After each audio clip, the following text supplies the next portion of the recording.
Morning, everyone. Peter, great to meet you. Yeah, likewise. I think it's an interesting topic from how the leadership in the marketing roles have actually set pace during the past year and a half. From everything that I know, leadership exists across all functions, but I think in companies and brands, we're expected to externally to at least look at consumers and given a right way to say what should companies do, why do brands need to do certain things, what do they stand for, and how relevant and appropriate it is to the consumers have become more critical. Internally, I think people have got mixed feelings.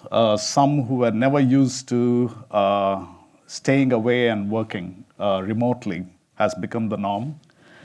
And few people like me who I thought if I don't go to the office, I may never end up working, changed the paradigm shift in my thinking, and I had to change my behavior completely.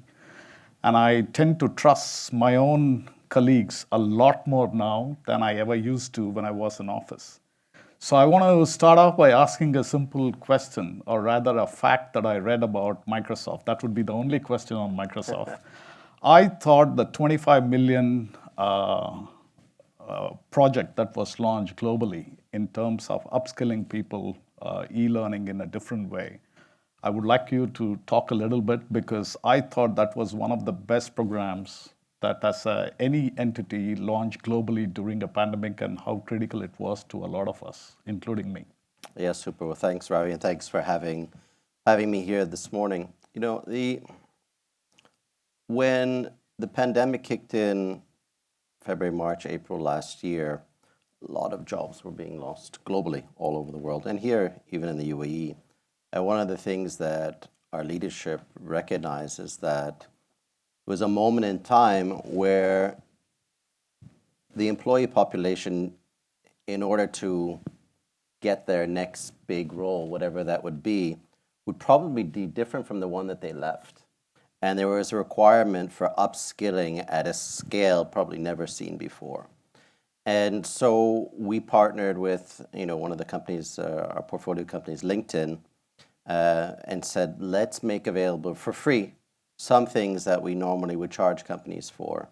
And so we created 35 or 40 courses that we made complete in a suite, basically saying, here's what you need to do to reskill and upskill yourself to get ready for the next role that you have. On top of that, Microsoft had already had hundreds of technical courses that are still available for free for people who wanted to get into coding and building applications on the cloud and so on. So we created this platform, we called it the Global Skills Initiative. We put in a significant amount of paid media, which is also a way of supporting the advertising and agency and publisher industry. And we've touched tens of millions of learners, we'll call them students, learners around the world, to get themselves ready for their next big gig, and has been, as you touched on, massively successful.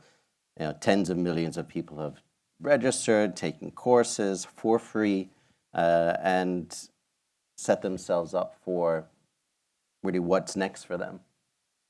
That's interesting and exciting too. And we always talk about teamwork in meetings where I used to spend practically 6 hours in a meeting room, sometimes with no decisions. And that's the reality of our life.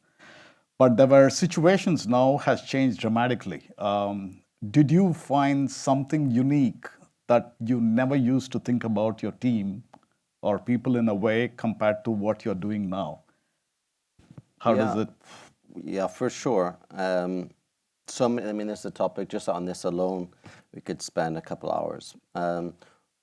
Definitely, we got to know our teams better, right? The veneer of office and home, the wall between them, I think, disappeared, not just physically, but virtually.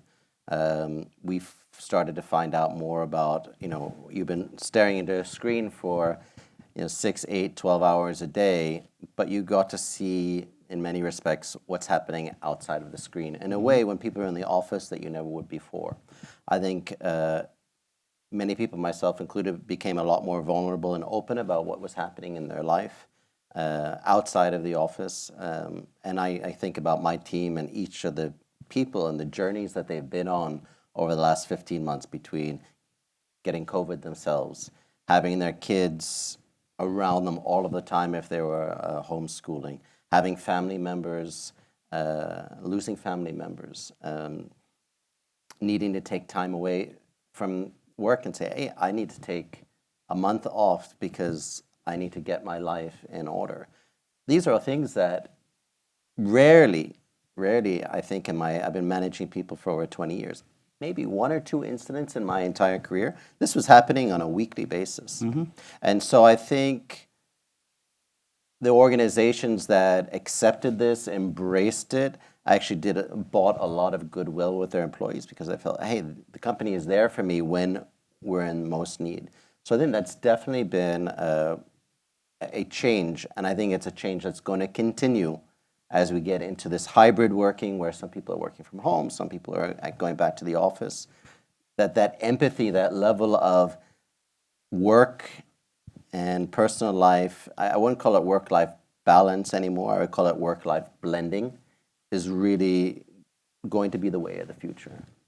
For me, I think it changed significantly in the fact that as a service industry in the agency side of the business, we are always under pressure to deliver in time to our clients because everything depends. It's a cycle and a chain that requires a continuous push until the last minute. And what has happened for me is the fact that I realized that I have become much more brought in humility in the way I speak to people now, because there were times that no excuses mattered. And the question was to say, where is the job? Why is it not done? I think the biggest learning that I also got was the fact that when you are on the teams, we are chatting with people, and I tend to talk a lot more now than I used to before. That's a very odd feeling. And sometimes I realize, am I working enough on my own? Am I using my thinking prowess to put down what I need to do? It's a mixed bag, right?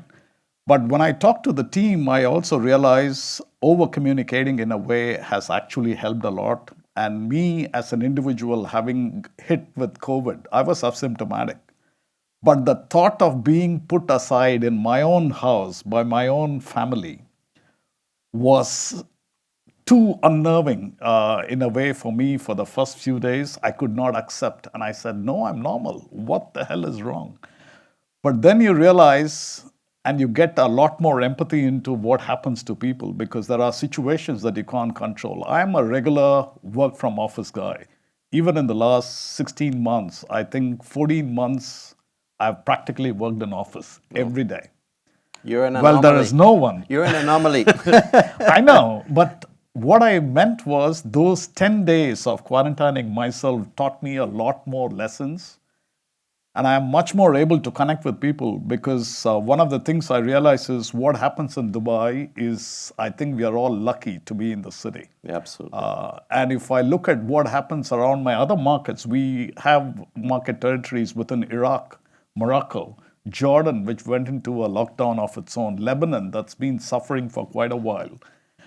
And you realize you can't compare everything at the same plane anymore. The standards of how you evaluate what you do and how you take decisions have changed significantly. Yeah. That's a big learning curve for me. Despite 30 years of working in several leadership roles, for me, this was an eye-opener.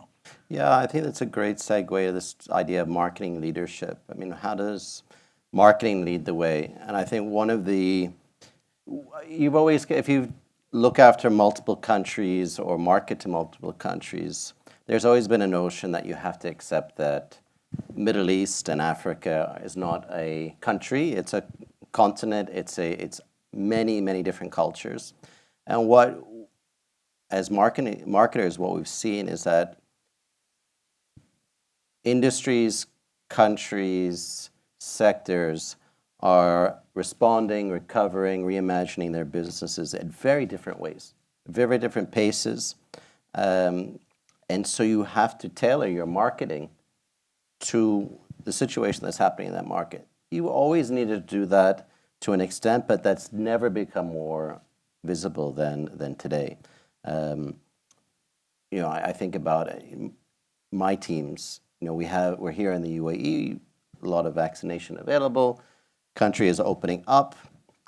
I have teams in Turkey. They're in a lockdown still for the last 2-3 weeks. You touch on Lebanon, economic challenges. What's happening in Israel over the last week, South Africa having really severe economic challenges. So as marketers and marketing leaders, you need to keep in mind all of these things that are happening from an internal perspective, but also externally in what you project to the market.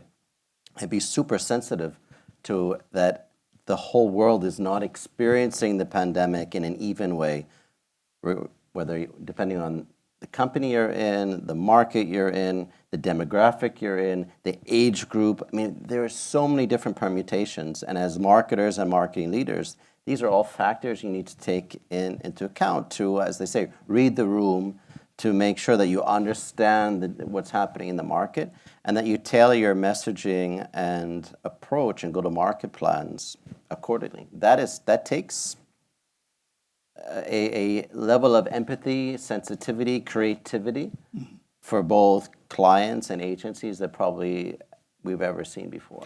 So I'll tell you, I think some of the organizations have actually had a good run during the pandemic. Increased sales, net sales, and obviously bottom lines, really healthy growth, everything else. And there are quite a few that has gone the reverse completely. For us, if I look at an agency as an industry, we have been tight squeeze on margins. Cash flows has become very critical to the point of sometimes stifling down, shutting down operations. And then there is also a buzz about in marketing. Because you're in marketing, I want to ask you this question. We have purpose marketing that's taken a big leap during the past 2 years. It's always existed, but now it's become even more critical.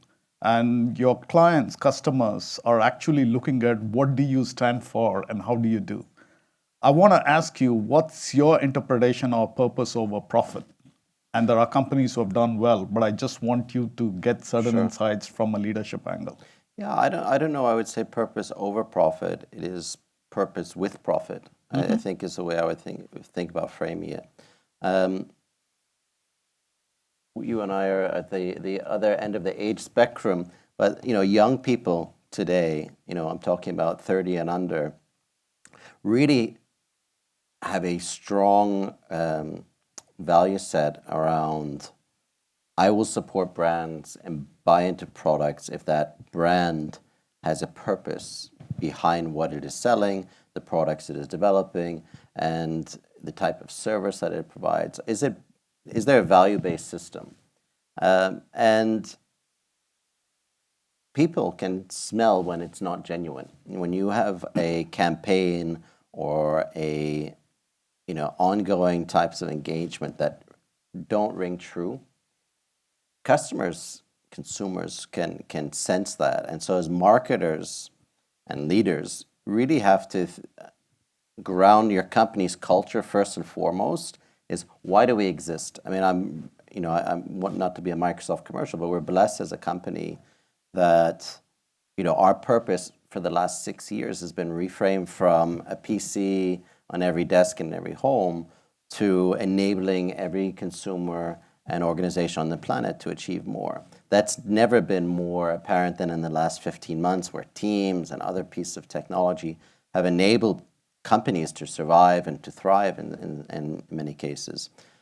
And that purpose is grounded in everything that we do, in the products that we develop, the level of accessibility that we have in our products. So for example, our purpose is every person organization. That means people with disabilities, people with determination should have access to our products. And our Super Bowl ad, for example, 2 years ago, the biggest single media buy we do every year was dedicated to a product focused on accessibility, which is the Xbox Adaptive Controller, which allows people with physical handicaps to play video games. So this notion of inclusivity, accessibility, diversity, that you bake that into the products, in our case, software, that our go-to-market approach and our advertising reflects that. This notion, and this is true for every company. There are many other examples of great brands which have purpose at the heart of their culture, and then that purpose becomes the heart of how they go to market, how they engage with their consumers. And the ones that do it best, when you see great advertising, you say, wow, that rings true. Why? Because it speaks to a truth for you. There's a product truth in there that speaks to your organization, and it just works.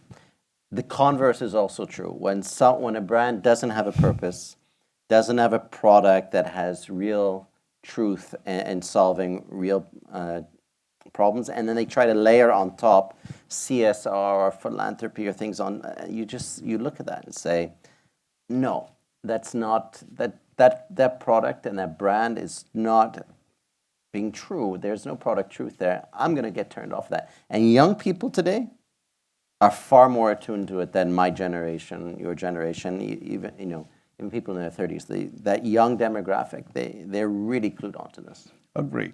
I think the interesting part in MENA, like everywhere in the world, the AdX advertising spends by several companies have actually taken a decline, right?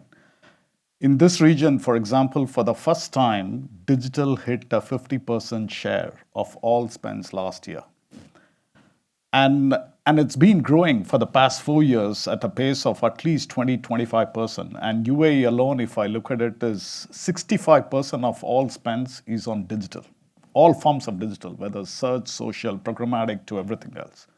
And in our industry, there is a dramatic shift that has occurred. Why do I need so many people in the organization as an agency? Because more and more programmatic upheaval is leading to a point of automation and AI-driven stuff that's changed the game of everything that we do.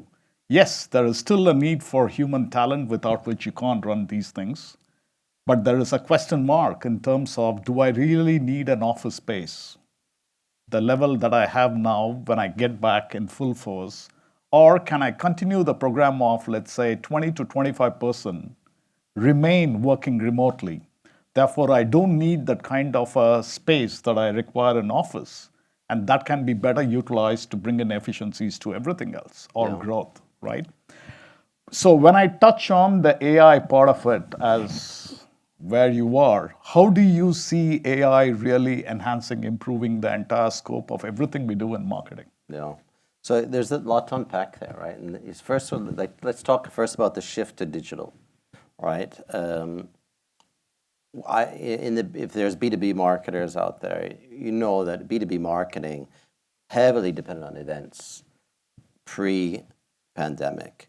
And the shift to digital for some organizations in the B2B space was very painful. True. Because it required agencies and the client marketers to completely shift their approach. How do I engage with customers if I can't put up an exhibition stand and meet them face to face? Salespeople had to get the same challenge. So this shift to a digital engagement model required a big seismic shift for marketers and for agencies, as well as for publishers. If anybody subscribed to a newspaper in town, the last year they've gotten very, very thin. Why? Because people have stopped advertising newspaper. If you were here over the last 12 months, you drove down Sheikh Zayed Road this time last year, half the billboards outdoor were empty. The events industry taken a massive hit. The Trade Center being the biggest symbol of that. But if you go to events, if you go to GITEX, you go to the travel market is on today 20-30% of what it used to be. So marketers, publishers, agencies, big shift on paid media to digital.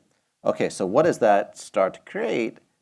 Massive amounts of data. Right now you're getting a huge influx of signals coming in off of the investments that you're making. Okay, then how do you make sense of that data? First, you got to shift to cloud.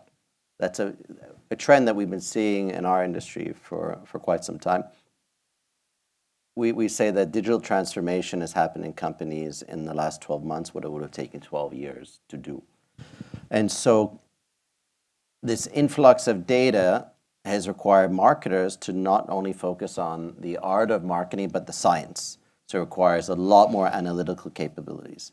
You then need technology to enable you to interpret that data, which means data scientists, which used to be kind of a role really for technical people, is now coming very much into marketing.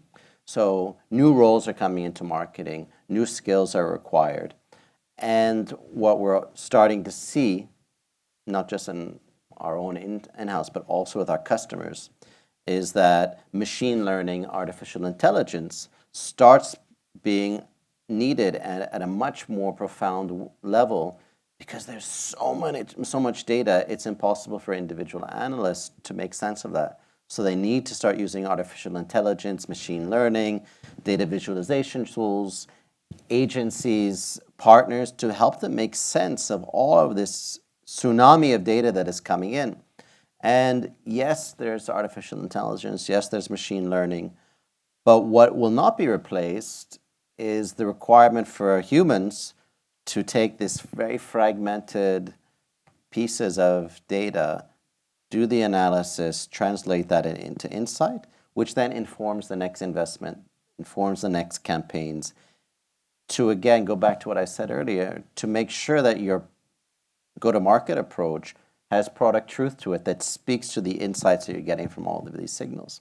And should be no surprise that the traditional big network agencies are now creating data houses and data science organizations, digital factories, to really address their clients' growing needs, because many companies don't have the ability to build that in-house. So that's also a big shift. I see also on the media side, the media shops are also developing these capabilities, because they are realizing that the days of cutting and pasting media plans is going away. A lot of that it's already being automated, but it's gonna get even more automated in the next 5 years, to the point that if the media houses don't transform their offering for clients, they will start to become obsolete. So seismic shifts have been happening, and the pandemic over the last 12 months has just accelerated that. True. So, acceleration is the game, right? So I will give an example across multiple categories that we manage. If I look at the CPG and FMCG, they were actually lagging behind in anything to do with digital. While they all talked in the big meetings on digital transformation, the leader or the marketing head himself was not clued in. So it was very difficult to push. There was a need for a digital head in an organization. There was an IT guy who typically took the role of a digital, thinking that's what it is, and it failed through.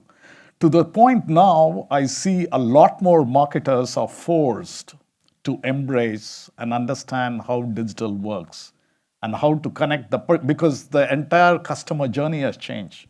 The purchase funnel has changed, modified so dramatically. The old concept of awareness leading to action all the way has turned upside down. So when it has reached a stage now, I've also noticed a lot of FMCG companies, and thanks to Amazon driving it real hard, the e-commerce, the way of buying things have changed in this marketplace. More in Middle East than in any other, because we were one of the last regions to actually take this on. absolutely. Interesting point is that there is much more reverse mentoring programs, where I've seen in companies where a digital manager is actually spending an hourly session on a weekly basis to the CEO and the CMO to say, what do I do? Oh yeah, absolutely. I mean, I joke around internally that our sales leaders, who typically, they're the heroes. In a B2B world, the sales organization is very much the heroes. And that the pandemic hit, and they kind of realize, they turn around and say, hey, we have a marketing department here who's been engaging with our customers digitally. Maybe we ought to get with those guys, understand what they're doing. And I think there's a lot of truth to that, where I spend a lot of time educating our internal folks around, hey, this is how you interpret all of these data and digital signals that are coming through about customer behavior, what is their area of interest, because they've never had to do that. The way that commercial organizations engaged with customers was very much relationship, face-to-face, building a relationship, and you take that at scale on a B2C basis. Still, there's a lot of last mile, in-store experience. You had some CRM, but really not at the kind of scale you do now. When 20, 30, 40, 50% of your sales moves online, your entire approach has to change and transform. And it's forced some companies to adapt, transform, and some companies, I just heard Debenhams is filed for bankruptcy last week, right? Brick and mortar, you never could imagine Debenhams not being around. They're becoming a dinosaur. The U.S., you're seeing the same. Macy's, a lot of the big brick and mortar retailers are just. This pandemic has been the last push for them to tip. So seismic shifts, right? These are things that were taking a long time to change, and it's just accelerated over the last 12 months. So if I were to ask you one last thing, as a marketing leader, what is one thing that you would advise the communication industry in this region to embrace and change dramatically, the lessons from the last 16 months? So we're in a period of massive tech intensity, right? I think the proliferation of technology, we all feel it, right? Social media, the digital advertising really coming to the floor. Think about how much time you spend on your screen. Right? We have a contest at home who can have the least amount of screen time. Trying to get it under 4 or 5 hours, super tough. So we're in this tech-intense period. So for marketers, there's two things that I always recommend. One is to upskill yourself. We talked at the start of this talk about upskilling.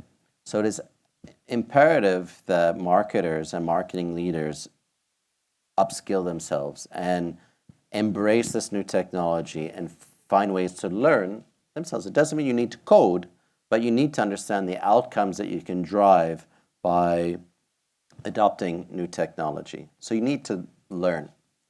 The second thing I would say is try things out. These things are not going away. Artificial intelligence, machine learning, advanced data science. This is not going to stop. Marketers, as I said earlier, art and science are going to be equal parts of the toolkit for marketers. So try some things out. A quick example, a chatbot can be stood up on a website in 48, 72 hours. It's not a 10-month IT project. And there's an incredible amount of insights that you can get just by setting up a chatbot. Think about all of those customer service calls that you used to answer, and that knowledge goes in a tele-agent's head and goes out the door. You can capture those insights with a chatbot. You can save productivity, but you also can get insights. That's any marketer here can engage with their IT department and find a partner an IT partner in the market, and they could stand it up very quickly. That's one very simple example, but there's so many others where you can embrace, try out, test the new technology, get your hands dirty. The worst thing that can happen is it fails, and you can fail fast and fail cheap today with technology in a way that you never could before. Setting up a chatbot used to take 6 months. It was expensive. You spend a lot of money. Now there's low-code, no-code solutions available today. So upskill yourself, embrace what's out there, and secondly, try some things out. You'll be amazed at how easy. Power BI, for example, you can download it for free. That's one data visualization tool. Yeah. Super easy to use. Try it out. See and it's pretty incredible. Even a guy like me can stand something up and start to use this is the stark reality. For me, the answer is very simple.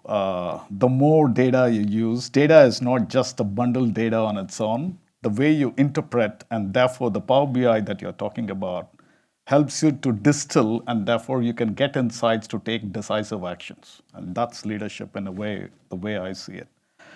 I thought perhaps, thank you, terrific discussion. If there are questions, any from the audience would like to take it on now. At the back, is there? I think there's a mic coming up to you. Yeah, but they're recording, so I think they probably want you with the mic. Thank you.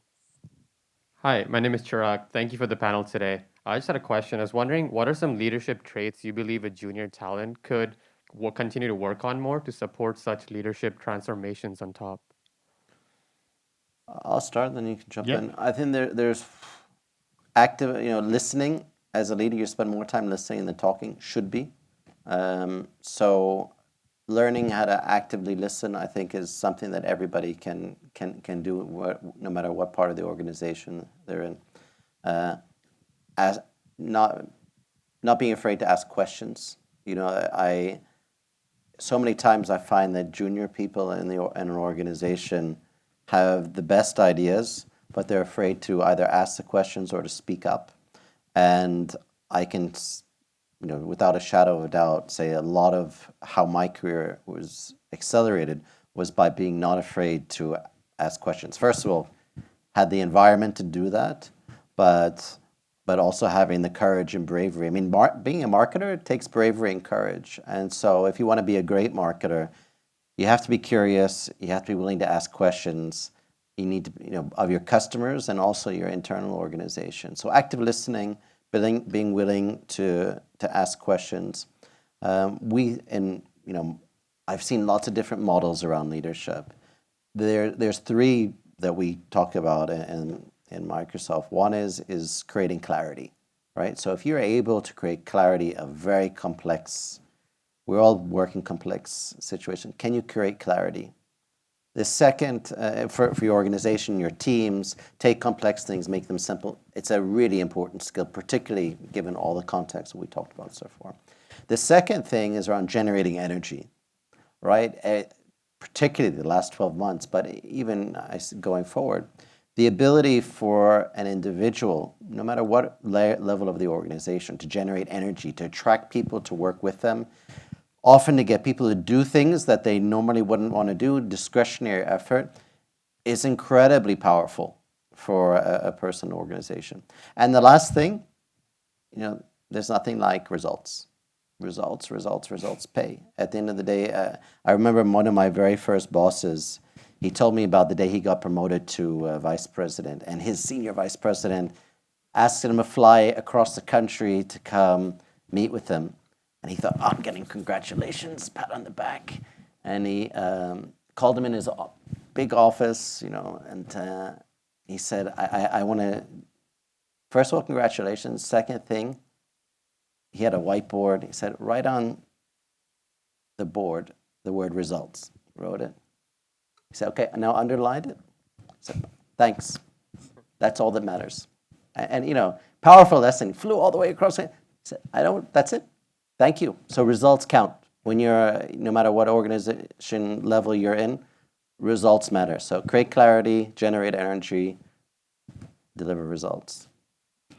Great points. I think it works across multiple industries, right? But I will add one more thing to this, is the fact that I will build a bit more on what Peter said. Don't be afraid to ask questions. And to me, that's the most important. In a typical organization, hierarchies mattered in a normal life. What the current situation has done is hierarchies have been broken in the context of, because you are accessible to everyone. Any one of my colleagues can simply log into my calendar, set up a Teams meeting, even if it's 5 minutes, and it works well. So the way I found is, if you want to be truly collaborative, the best way is to ask questions. There are people who always know they are almost in similar situations of either duress or pressure, and you are not alone. That's the first thing that I would tell the junior most people to say, speak up, and it doesn't matter, and it works all the time. Thank you so much. Okay, thanks. Anybody else? Come on, we can see you. It's a small group. Okay, here we go. That's good. Thank you, Peter. No, we got one okay, here. Cool.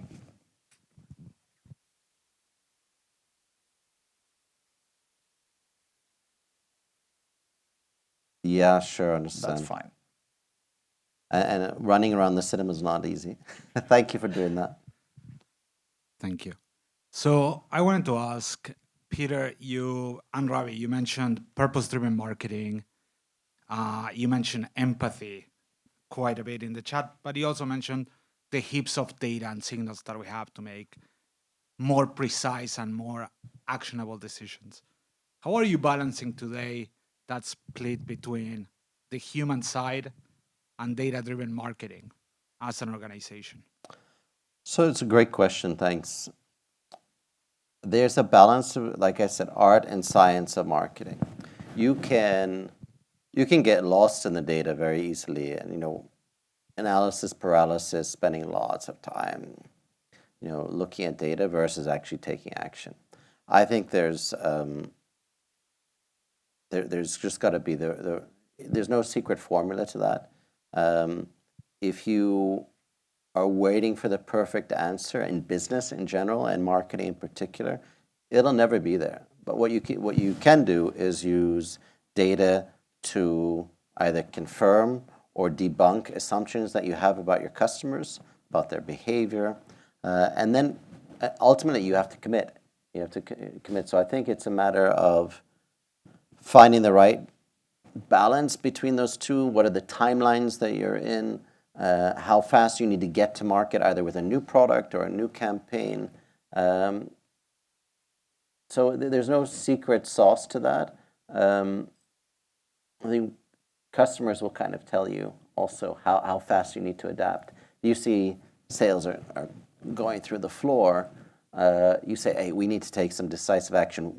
Let's do some analysis on what that is. And I always say better to have 60% of the answer correct, make a decision, and then pivot as you go, versus waiting for the perfect answer, because that perfect answer probably will never arrive.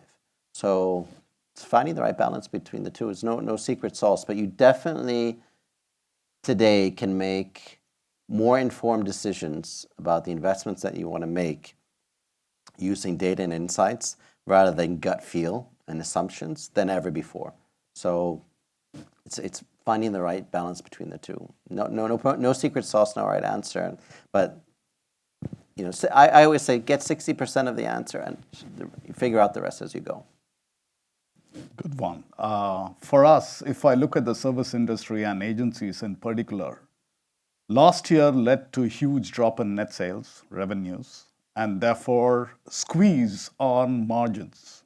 Dramatic numbers to the point practically all agencies in this region and elsewhere globally have had to cut down on people. So there were job losses, typical, right? And it's the most painful thing as a leader that you have to tackle that.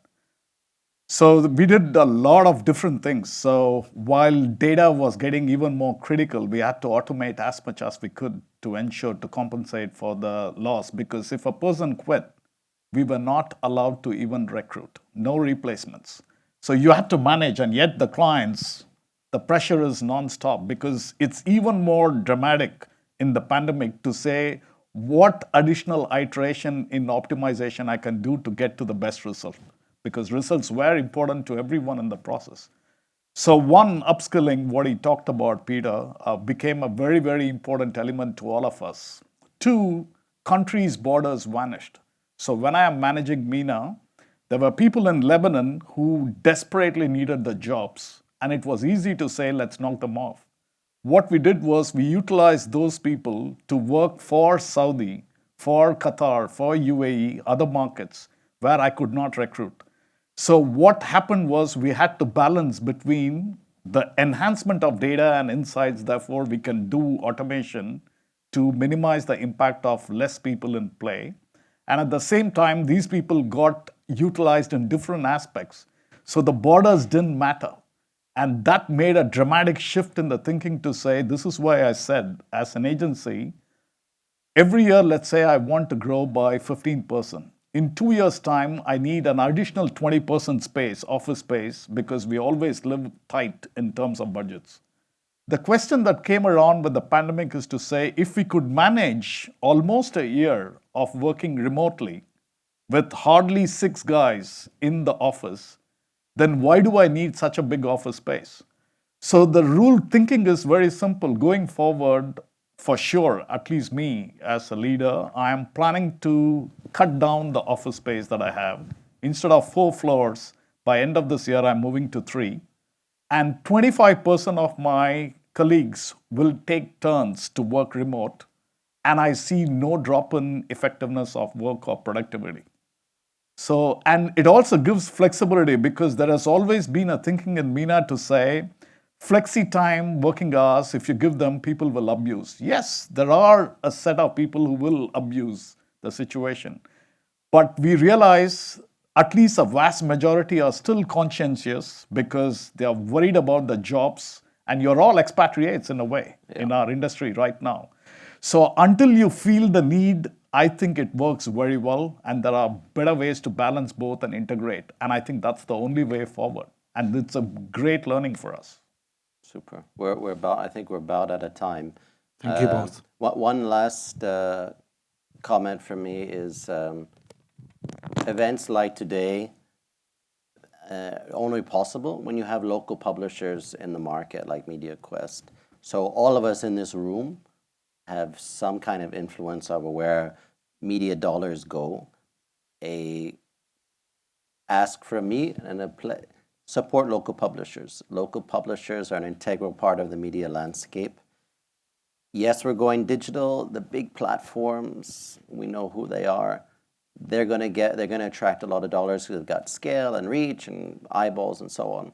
But local publishers are also an integral part of the fabric of the landscape. And unfortunately, they're under massive pressure, as we talked about.